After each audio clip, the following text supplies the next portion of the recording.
You're watching Unrendered on IKTV. I'm Tony Regisford, and my guest is Glen Beache.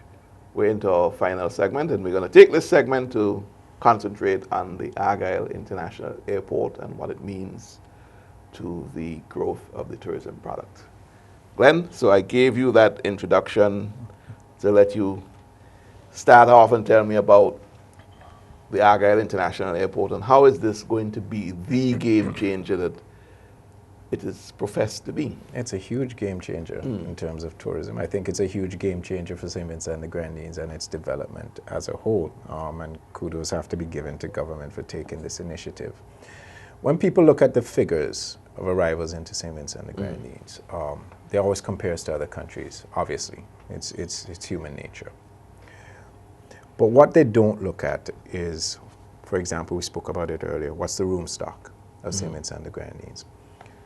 What flights do we have coming into St. Vincent and the Grenadines? What's the capacity of those flights? How often do they come in? So can you compare us to, let us say, a Barbados, a St. Lucia? Those are two of our, or let's even go to Grenada. Yes. No, you can't, because up to about approximately just over a year ago, the largest plane that could have landed in St. Vincent and the Grenadines was a Dash 8 50-seater. Well, you had the ATRs that used to go into Canawan before, but those stopped years ago. Now you have the ATR 40-seater and the ATR 72-seater. And the ATR 72-seater full payload. Can't go off with a full payload. So we're talking about the ATR 60 seats, let's say it is. Might be coming in from Barbados, which is the main hub, to get into St. Vincent and the Grenadines twice a day. Same with Trinidad, which is also growing as a hub. A lot more people are coming through Trinidad to St. Vincent and the Grenadines now. You're talking about Barbados, of which one flight from Beache can bring in over 200 passengers on one flight. And they'll have 2 of those coming in daily, on top of 2 from Virgin coming in daily. Another 2 from American Airlines, another 2 from JetBlue, maybe 1 or 2 from Air Clearly, Canada and WestJet. the capacity is huge. But it has to be said that it is taking some time for Barbados to ramp up But to you that, grow. St. Lucia. But you grow. But I want us to spend some time on that because there are people who, and they may be naysayers, right? They keep saying, what are tourists coming here for? They don't have the hotel rooms, they don't have the nightlife, and so on. So why are we building an international airport? To bring people here for what, right? And so I want us to help to understand the cycle of growth. Tony, first of all, the nightlife is only a small part of it. Yeah. And the nightlife is not going to grow until our product grows and until we start to get more people in here. But beyond that, the nightlife is not about government and it's not about the tourism authority. The nightlife is what the private sector gets involved But the in. private sector is not going to get involved in Well, nightlife but unless the people there to drive it. So. But not only that, and I use this example, I remember just quickly, remember years ago when Touch opened up their nightclub. It was a beautiful nightclub, mirrors everywhere and so on. Within, I think, a month, Touch had to move to the regular, the teeny boppers and so on. Yeah. Because the people who they were catering for go out once every 6 months, but expect to have a place of quality so the there. the point is, I think, and I'm going to give my opinion here, the point is, as far as nightlife is concerned, in my experience throughout the Caribbean, which are tourist destinations, Barbados I'll use as an example. I will use Trinidad as an exception, okay? You use St. Lucia. I use St. Lucia as an example. And if you minus the tourism, there's certainly, there will be nightlife, yes, but certainly not As to much. that extent. No, they wouldn't. The tourism drives the nightlife by at least 75%. Yeah. And That's my all you have to observation. do is look at when Barbados' figures start to drop. Yeah. Places start to close down. Right? So it is not a chicken and egg situation. It's not a chicken and egg situation here. On top of that, we spoke about the niche markets before. That's what people are coming here for. They're coming for and they're coming for relaxation. We started a campaign approximately 2 years ago called Digital Detox. When we came up with that campaign, we tried to register it because we know it would have been a hit. And it has become a worldwide phenomenon now, but we weren't allowed to register it. Digital Detox is basically when you go into a hotel and you get rid of, purge yourself of all technology and the Samsung and all of that sort of stuff. And it's taken off. Tablet and so on. people looking for an experience. Nightlife is not what tourism is about. It's Right. the experience. So the nightlife comes as a matter of course, right? It does. But let's talk about the hotel stock. You're wanting rooms. Is the airport the driver that will interest the investor to come and build the hotel stock? No, that was a chicken or egg situation in terms of the airport or the investment. Do you build the airport and you have no rooms to put these people in? Or an investor say, but how am I getting the people in? We Right. don't have direct flights. I think now that it's close to completion, Right, so the confidence is building. the confidence is building. The terminal building is basically finished. You're seeing the paving of the apron and so on. I mean, we've had BA here So twice. investor confidence is Investor building. So people are confidence is saying, here. oh, yep, something is really happening here. And it's an ingenious plan. And I think now as more as your organization goes out, that you chair and go out and speak to more people, the more you have to show potential investors, the better it is. And one of the things that benefits us greatly, there are not many new destinations left. I think within the Caribbean, probably the last two are St. Vincent and the Grenadines and Dominica. So people are looking for that. We met with a cruise line the other day.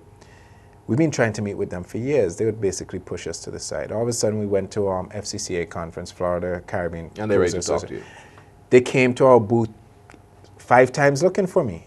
And said, yeah, because cruise lines depend a lot on repeat visitors. You can only go to St. Martin and all these places so many times. You need new places to come to. Right. St. Vincent and the Grenadines is exactly what they're looking for. Right. Are we in danger, though, of promoting the international airport as this game changer? Yes, which it may very well be, but without having people understand that there is a growth curve. In other words, you are not going to suddenly open the Argyle International Airport and next year, And you have open an it this influx, year, and have an influx. and next year you see a radical difference. Honestly speaking, that's one of my concerns. I think we need to let people know, because I've heard people speak about the flights that will be coming in and they're expecting daily flights coming out of New York. That's not going to happen. You know, we're looking at 2 flights a week possibly to begin with. And I think people's expectations have to be tempered a bit. Thanks for that. Tempered a bit, but it's not to say that it's not a game changer. It's a huge game changer, Yeah, and as it will continue to there's grow. A curve. There's a growth curve. Of course, there's a growth curve.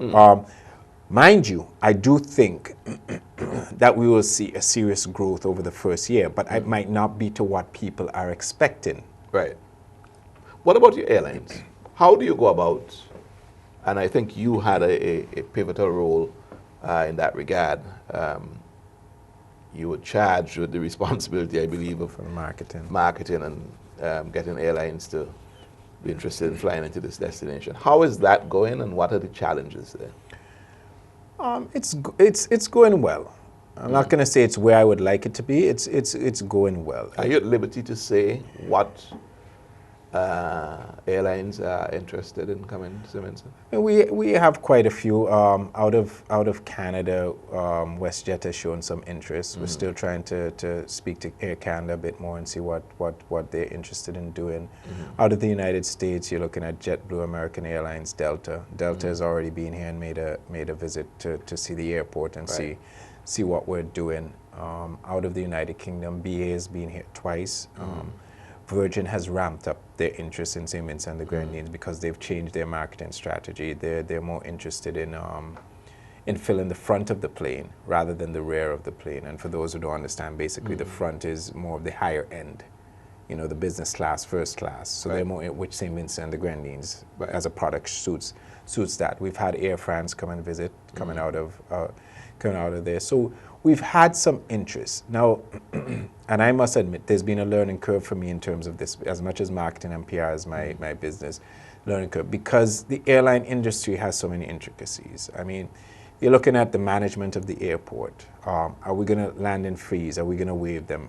Apron fees, are we going to waive them?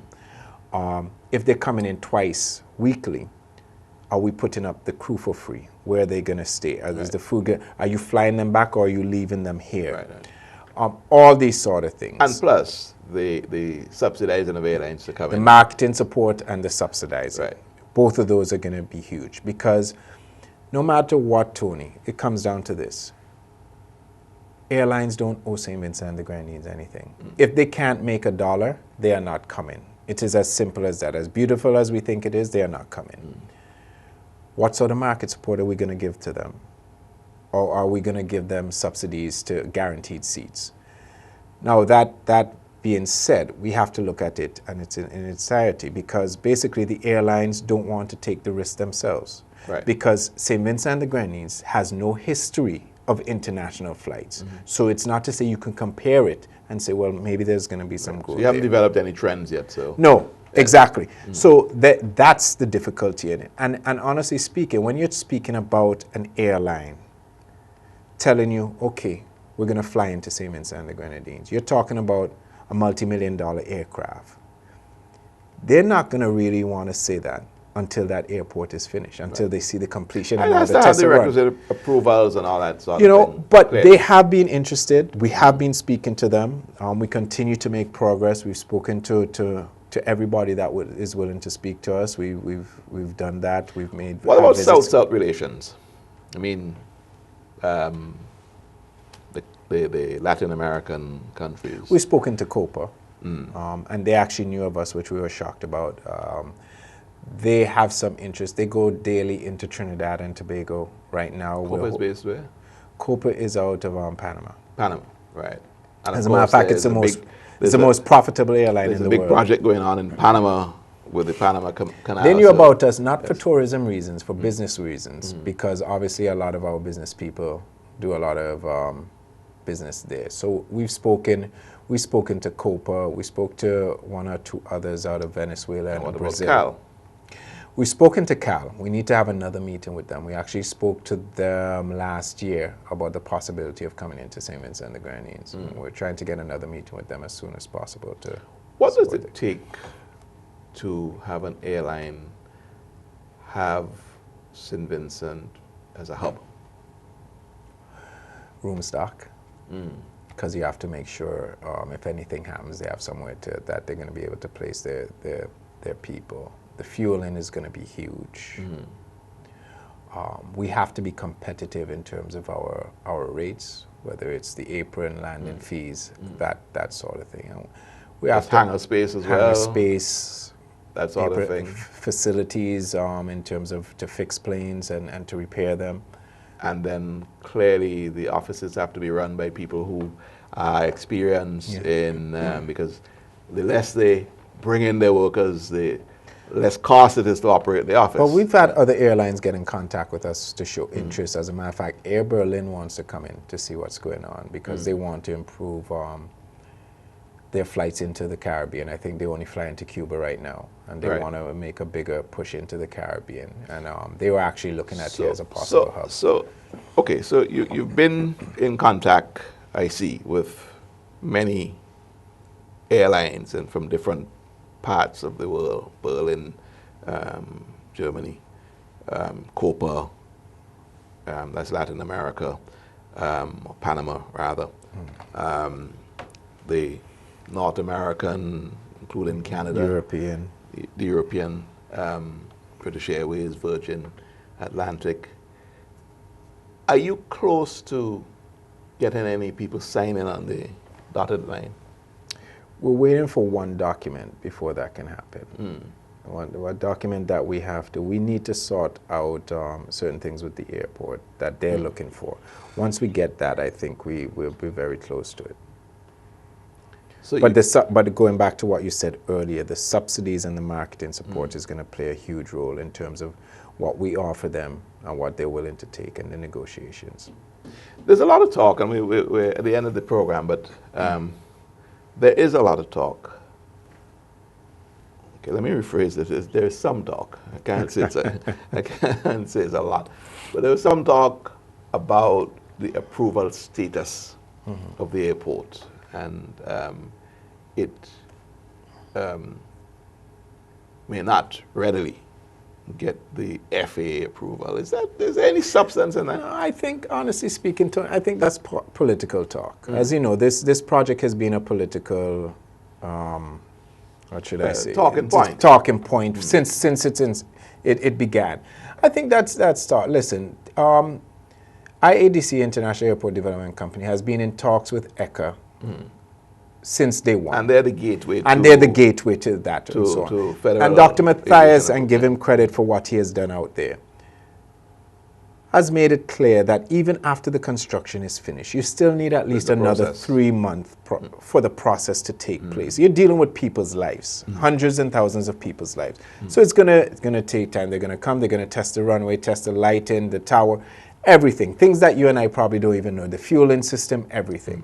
I think that is just politics, and those who come up with that, it's just going down a political road. But I think, and I know we're close to completion, we have to give credit where credit is due. I think this is an immense project. And even in not speaking to me, who people know supports the government and so on, listen to the World Bank, IMF. It is a game changer. It will improve us, and it will do so over time. Thank you very much. Thanks for Glen, having I nearly me. call you the Minister of Tourism. No, that's my minister. I've been avoiding calling you that all program, and I nearly did it at the end. But you are now the CEO of the Tourism Authority, and I'm sure your job is going to get even more interesting once the airport nears completion and is in fact operational. But I'll tell you this also, Tony. I have an excellent team at the Tourism Authority that really know what they're doing. I think people really don't understand the industry as much as they should, and I have a minister, and the ministry supports us well too. Well, we're going to try to get them on Unrendered, because tourism is a very important